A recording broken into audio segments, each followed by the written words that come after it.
Bienvenue dans ce tutoriel Analyzer Pro.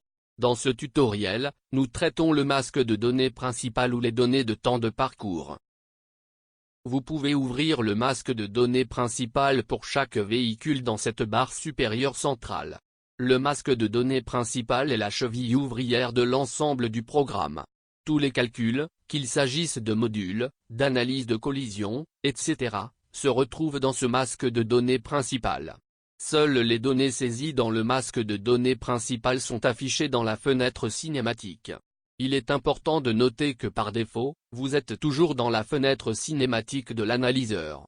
Vous verrez, dans les tutoriels suivants, que nous exportons également les calculs cinétiques vers ce masque de données principal. Cependant, ce masque de données principal peut aussi calculer directement et c'est ce que nous allons d'abord examiner. La première question qui se pose est de savoir si nous voulons faire un calcul en avant ou à l'envers.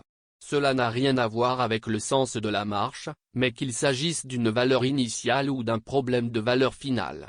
Donc, si nous connaissons les conditions de fin et que nous voulons connaître les conditions de départ, nous choisissons un calcul à rebours. Si nous connaissons les conditions initiales et que nous voulons connaître les conditions finales, nous prenons le calcul prospectif.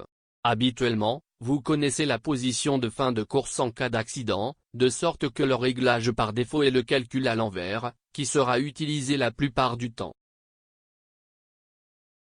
Dans la partie centrale de la fenêtre, nous voyons des phases, montrées ici de 1 à 7, jusqu'à un total de 48, le principe de base et la chose essentielle de l'analyseur est que les différentes sections de mouvement sont divisées en phases. Ces phases sont ensuite reliées les unes aux autres et l'analyse de l'ensemble d'un processus de conduite peut ainsi être effectuée très facilement, rapidement et efficacement. Prenons un bref exemple. Imaginez la situation suivante, vous voyez un véhicule qui a manifestement freiné. Il y a peut-être des traces de dérapage sur le sol et le véhicule se trouve là. Nous sommes maintenant dans un calcul à rebours. La première phase que nous choisissons est donc la dernière phase en termes de temps. Et qu'est-ce que le véhicule aura fait en dernier avant de l'arrêt? Il aura freiné logiquement. Nous choisissons donc une phase de freinage. Nous avons maintenant 5 paramètres que nous pouvons entrer. Nous devons en poser 3, les autres paramètres sont calculés. Quels sont les 3 paramètres que nous pouvons maintenant connaître? Le premier paramètre est relativement simple, nous pouvons laisser la vitesse finale à 0, car notre véhicule est en position statique. Nous devrons aussi y réfléchir, quelle décélération le véhicule aura-t-il pu avoir? En fonction de la météo, du comportement au freinage, etc., on peut envisager un retard de freinage. Il y aurait aussi un menu déroulant à gauche qui suggère des valeurs. Choisissons donc maintenant un freinage relativement fort de 7 m² de décélération. Comme troisième valeur, nous devons encore en trouver une.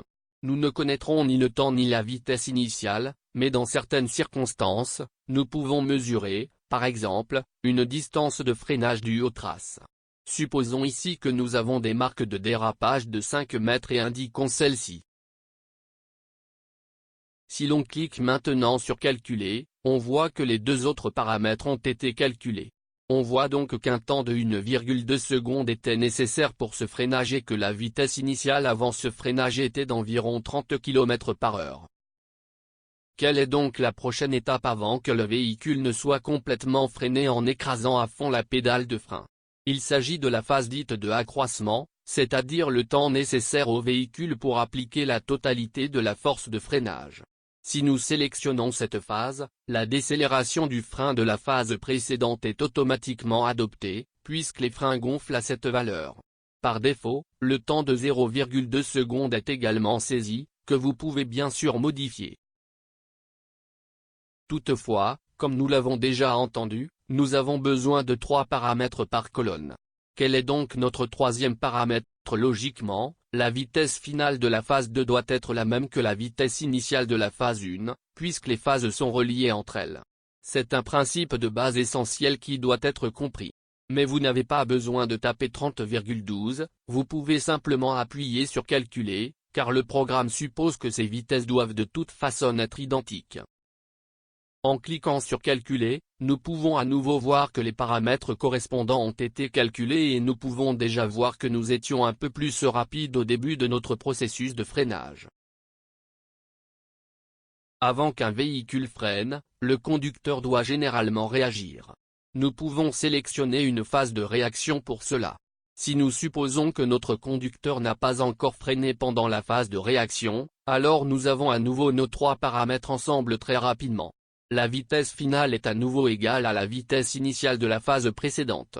Dans ce cas, la décélération de freinage est nulle et le temps nécessaire à la réaction est donné par défaut à 1 seconde.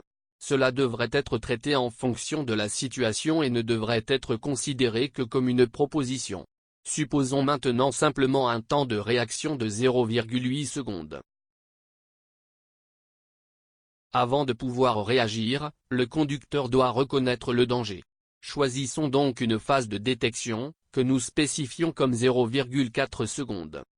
Pendant ce temps, le conducteur roule à une vitesse constante, du moins c'est ce que nous supposons ici. Terminons en disant que le conducteur a roulé à une vitesse constante tout à l'heure.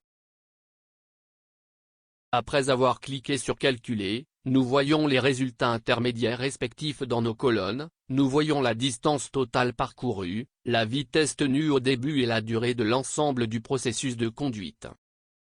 Maintenant, il pourrait être naturel que nous voulions changer les paramètres par la suite. Ainsi, nous pouvons saisir à nouveau toutes les zones qui sont activées ici, c'est-à-dire nos paramètres d'entrée, même après appuyer sur Calculer pour obtenir immédiatement le résultat modifié. Une grande force de l'analyseur, cependant, est que nous pouvons incrémenter les valeurs calculées et en même temps voir le résultat ajusté immédiatement. Donc, si nous cliquons dans le champ, nous pouvons appuyer sur les touches fléchées vers le haut et vers le bas pour changer notre valeur. Nous voyons automatiquement que toutes les autres valeurs s'adaptent en conséquence. L'incrémentation peut se faire à l'aide des petits boutons situés à côté du champ ou à l'aide des touches fléchées. Si vous maintenez la touche CTRL enfoncée, le deuxième chiffre est modifié à partir de la droite. Si vous maintenez la touche Maj enfoncée, le troisième chiffre est modifié à partir de la droite. Ce concept d'incrémentation s'applique à l'ensemble du programme et sert très bien à s'adapter à des valeurs que vous ne connaissez peut-être pas exactement à l'avance. Comme vous pouvez le voir, un véhicule a été automatiquement dessiné dans votre fenêtre cinématique avec le calcul des données du véhicule. Seulement quand le masque de données principal contient des données que le véhicule est affiché. Il n'est pas possible de placer un véhicule sans qu'aucune donnée n'ait été calculée. Si vous voulez recalculer une colonne entière une fois, mais ne voulez pas perdre les valeurs, vous pouvez cliquer sur la colonne correspondante et appuyer sur Ini, cela signifie Initialize. La colonne entière sera déverrouillée et vous pourrez modifier à nouveau toutes les valeurs. Si vous souhaitez supprimer une ou plusieurs colonnes complètement, vous pouvez le faire en utilisant le bouton Supprimer. Ce tutoriel est l'un des plus importants de la série de tutoriels car il constitue la base pour comprendre Analyzer Pro. Merci de votre attention et bonne pratique.